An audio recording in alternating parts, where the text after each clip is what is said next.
It's April 1st, the start of a new month. We're 24 hours in until the tariffs take place. The reciprocal tariffs and the auto tariffs, it will blow your mind at how much money it's going to bring into America. We're going to discuss that today. Also, we're going to discuss what Elon Musk and Doge just said. Not only about Social Security that everybody's been talking about, but guess who they want to investigate next. Now, you think he felt pressure? You think people didn't like him? You wait until he tackles this. We'll discuss exactly what he's talking about. Also, this week, there's been an escalation with talks about Iran, talks about bombing. Do I believe Trump's going to do it? No, I don't. I really don't. But the reason I think he's pressing and pushing is because I think he's trying to have his way with Iran. What is next with this whole situation with the Middle East? I mean, we're moving troops there. We're hearing that talk, that dialect of everybody's going to attack everybody. I mean, that's a big deal. What do you think is going to take place? We'll talk about that, discuss that a little bit today. And we're going to end it talking about money. We're going to talk about adult children still living off the dime of their parents. Now, this is not a situation where, your kids came into a bad situation and you're helping them. They're going through a bad problem, seasonal, transitional time. No big deal. Understand that. That's what we're here for as parents. But this story will upset you because what it shows is they're not becoming independent. I've been talking about this for a while, about how we have not built a generation to understand that they have to take responsibility and independence. And sadly, we're starting to see that. Delinquency in homes, delinquency in credit cards, delinquency in auto payments. And now they need mom and dad to bail them out. We're going to talk about how many Americans are still living on their parents' dole. Not just the government dole, but their parents' dole. Is it time to kick the kids out? Now, again, not for transition, not for problems, but just literally living with mom and dad. We'll talk about all these stories and a few more. This video starts right now.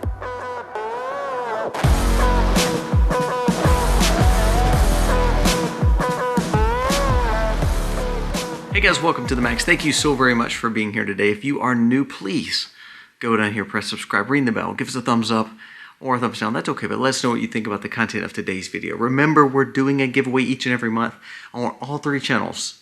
This one, the Max Life, which is my wife's channel, and Life with Kobe Mack. Life with Kobe Mack, we have a video coming out today or tomorrow. We'll talk about kind of where we're at and what we're doing. Please check that out on the vlog channel. It's going to be a good one. But we do a giveaway each and every month with all three channels. We'll be doing that giveaway. We'll actually draw tonight, and then we will be giving it away tomorrow. So make sure you are entered. We're always going to give you the first day of the next month before we actually draw. So we're going to be drawing March's drawings tonight. So please make sure you are subscribed and you're commenting. And then again, we do a random drawing and we'll select winners over all three channels. Now let's jump into the stories of the day. Now let's talk about first what Trump just said, and we'll discuss his game plan. And then we'll talk about the tariffs and what tomorrow actually means. I mean, April 2nd is a big honking deal. They're thinking the markets will shutter. Gold is already skyrocketing. They said Bitcoin will probably go up a little bit. But we need to talk about the money that we're supposedly going to bring in from these tariffs. But not only that, what is the dangers? Goldman is already doing what they call a war room plan, trying to figure out how to navigate the next few days. First, let's talk about this. Trump comes out and he defunds Planned Parenthood. A lot of funding that was going to him. Now, Congress is the only one to actually defund Planned Parenthood. Till this day, the Republicans will not do it.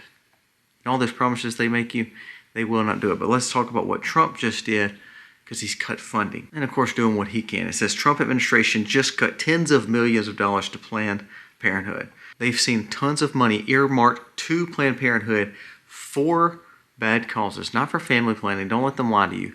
For bad causes to basically do exactly what they've been doing. Cause harm to generations of people. And really all they want to do is cause family planning to actually not be family planning. They just want to abort. And it's wrong. So now what you're seeing is Trump is doing his part by cutting the funding there. So guess what else Trump's done? This is from Brick News. It says, just in, U.S. President Trump threatens to bomb Iran if they don't agree with a nuclear deal. If they don't make the deal, there will be a bombing. And it will be a bombing like they've never seen before. Now, I think a lot of those threats is the art of negotiation.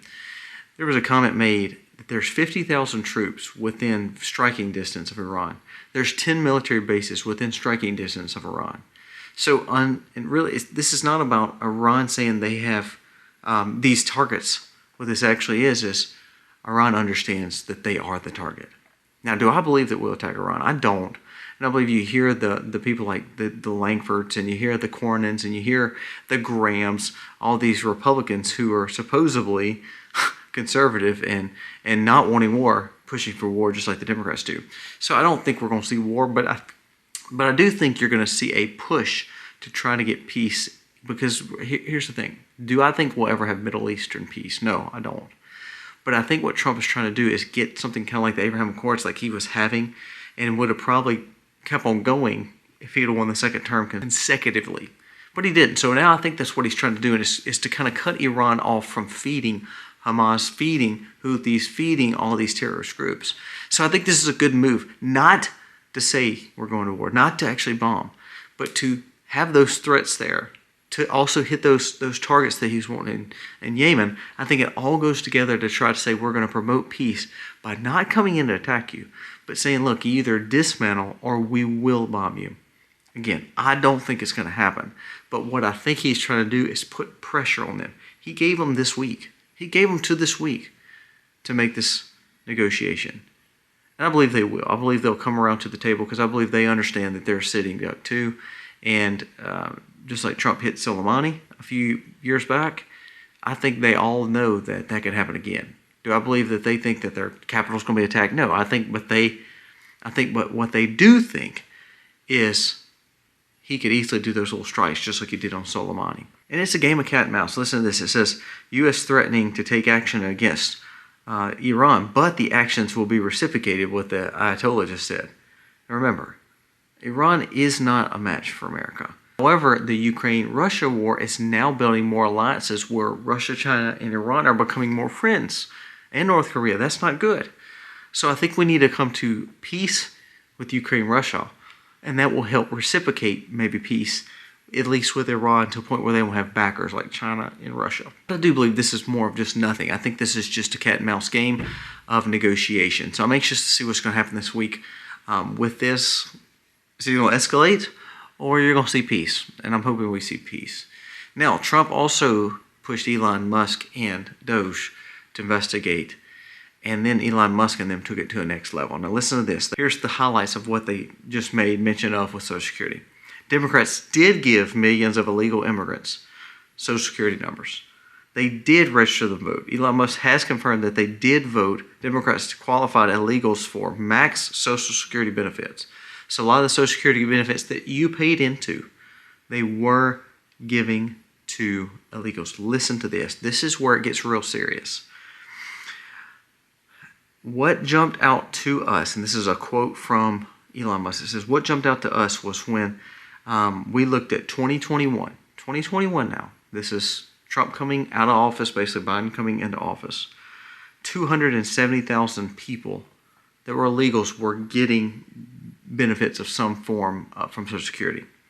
Now here, listen to this. By 2024, that number went to 2.1 million. 2.1 million we were giving away. So in 3 years, Biden gave that means they were getting Social Security numbers. That wasn't talking about money now. I want to make sure you understand that. That means 2.1 million people got Social Security numbers under Biden's administration to then apply for Social Security. They said of this, listen to this now, under Biden's term, 45 to 50% of the people calling in to set up benefits were fraud.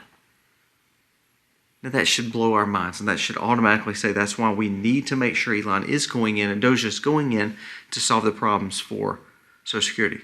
Now, you know one that's pushing back is Congress. You know the people that are pushing back is the people that's not wanting to codify Doge. I love this comment. It says, Elon Musk has found hundreds of billions of dollars worth of waste, and not one thing has been persecuted and prosecuted by the AG's office. And Congress has not codified exactly what Elon Musk and Doge has done.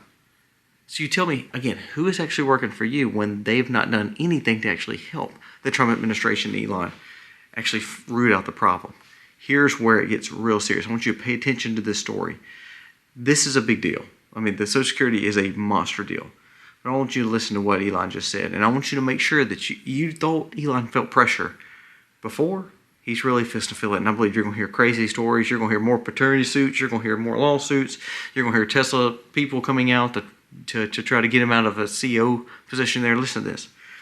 Doge head Elon Musk says his organization will investigate why so many members of Congress suddenly become rich, accumulating generational wealth while their years are in government service.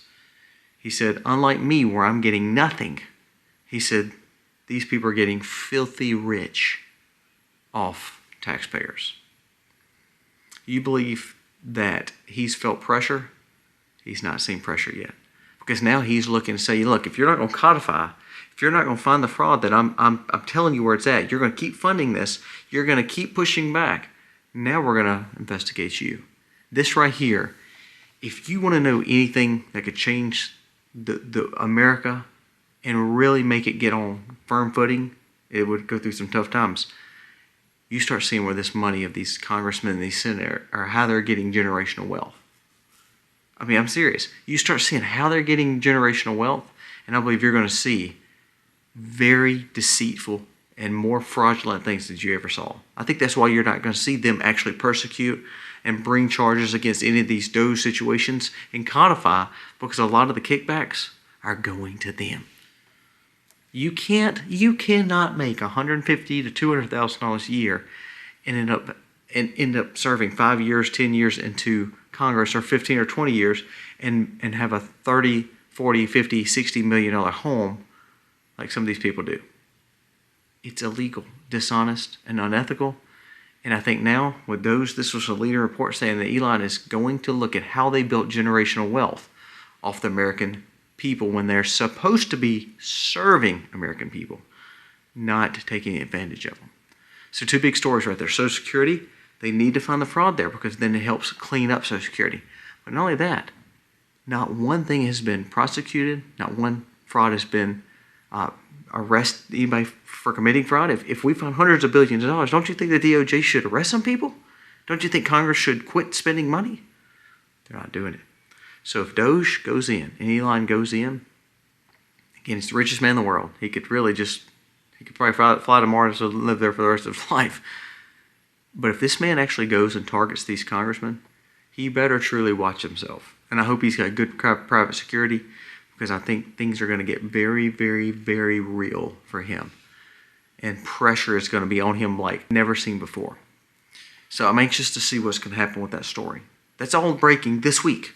This week.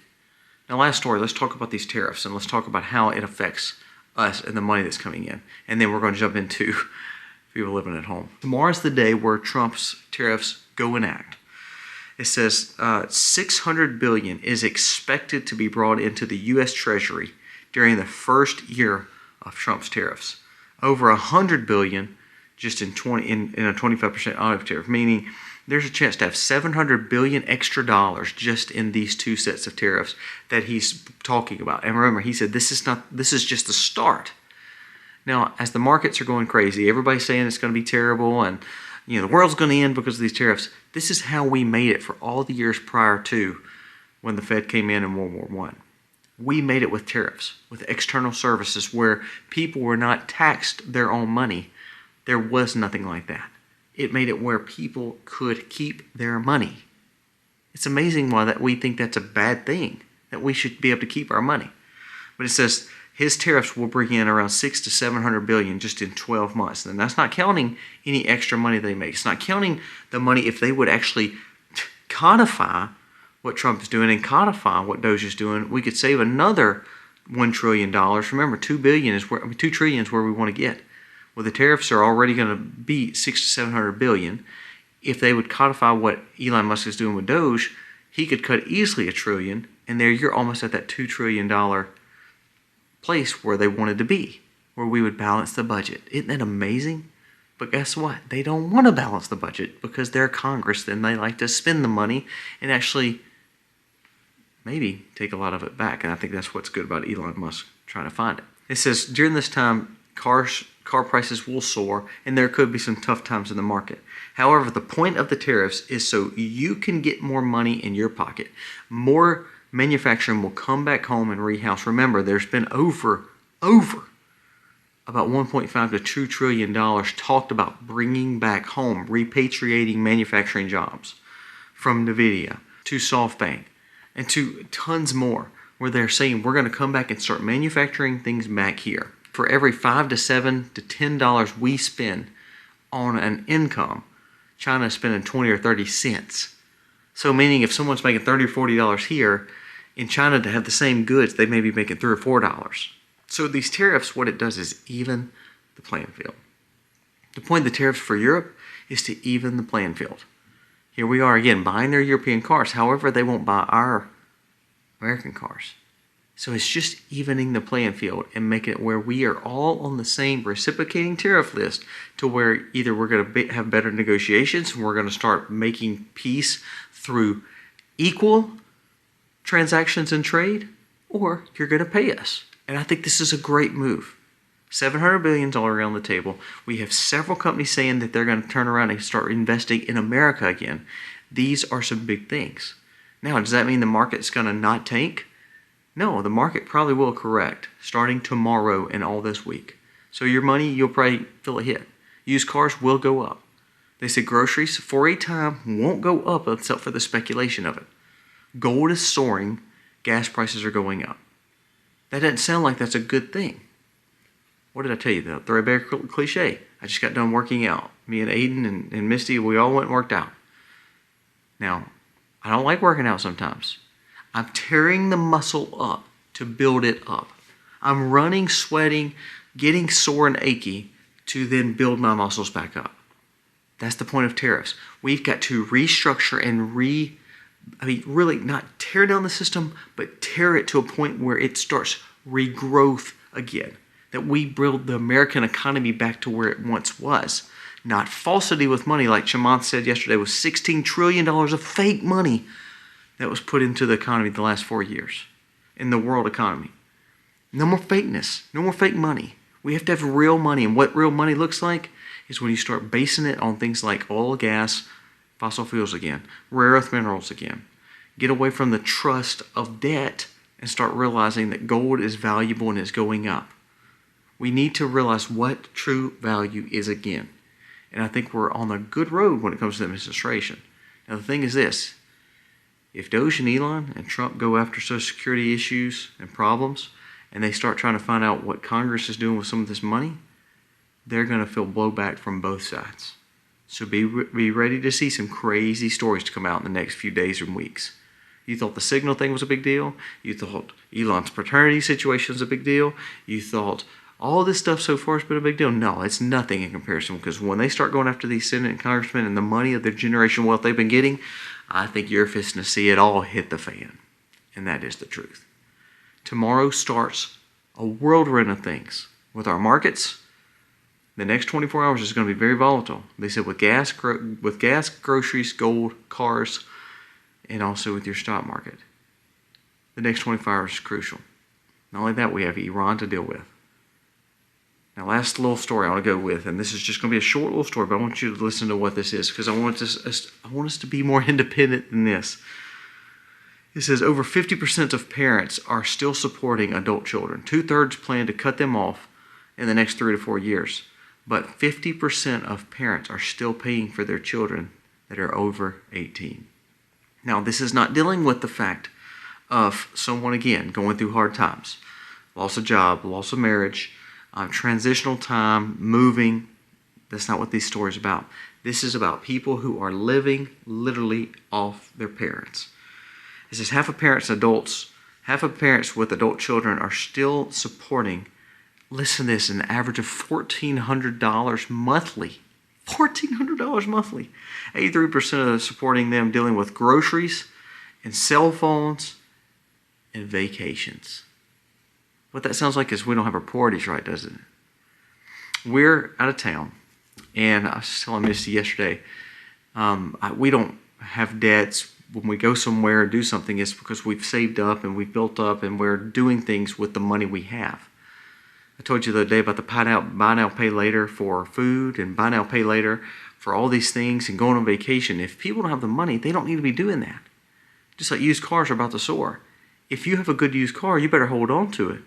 Because if used cars are about to soar and new cars are too expensive, why in the world do we want another note to impress somebody at a red light and we can't afford the car that we got now, much less a brand new one? Auto delinquency is up, credit cards are up, but now we see that $1,400 is needed from our parents for 50% of Americans to pay for vacations, cell phones, and groceries. To me, that sounds like we're dependent on a system, isn't it? We've got to get out of this mentality. We have to build independent, sustainable living and get away from this mentality. Now, I love my children, and I told my wife I wish we could be hermits and they could live with us for the rest of their life because I love them that much. But I do know they have to be independent. I do know they'll one day be family. I do want to build homes for my children, as in the land that I have that we farm on. I want us to build a legacy there. I want to help them as much as I can, but I cannot crutch their life by building a dependency and them not understand saving, tithing, giving, and actually being responsible. My children get money for things they do each and every week, and I make them save, I make them tithe, and I make them have some money for spending too. I don't make them. They actually want more money for spending, but I allow them to have allocations for spending. My kids, sadly, are building up savings than some American people and families. Not because we're giving them some crazy, outrageous money. No, it's because we've learned to teach them the principles that some people have forgotten. This is what's so sad. It says nearly 50% of parents have sacrificed their financial security to help their kids grow financially. Now listen to this. I will give all my money to support my children.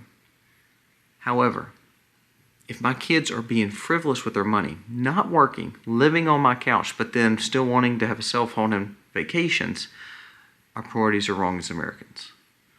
Now let's go back to the bigger story that I always talk about. When we're in debt up to our eyeballs, we can't afford the things that we have, and we're still going out to eat, and we're still using DoorDash, and we're still using credit cards, and we have not learned our lesson, it's a bigger problem than just a few little things like living with your parents.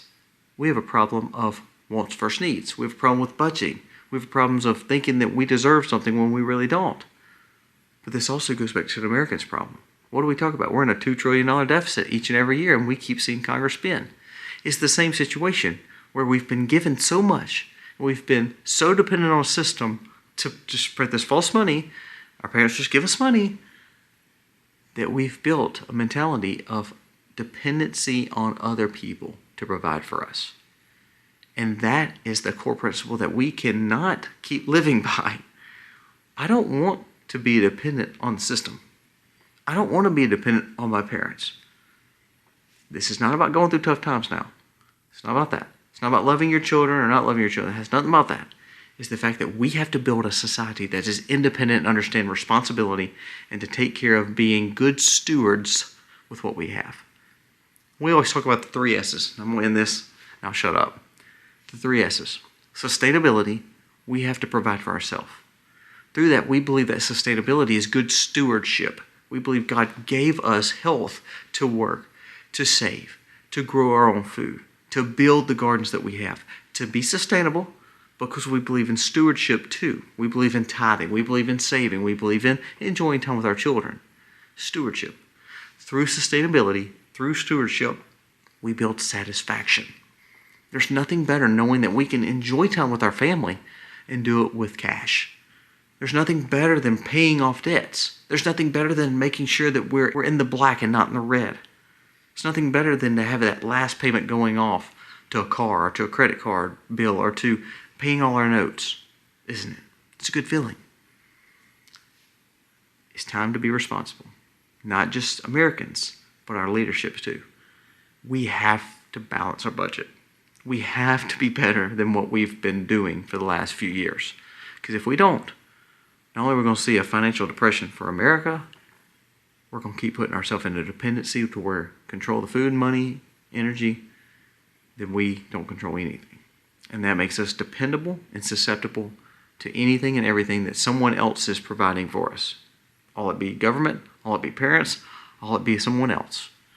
It's time to build independence and responsibility. And like the 3 S's, be a good steward with what God gives you and what you have. Learn to live sustainable. Through that, you'll gain satisfaction. Guys, let me know your thoughts on today's video. Thank you so much for watching. And again, remember to subscribe to the channel. I hope that something we say gives you a little wisdom and a little common sense, and that we can work together to do better for our families. God bless.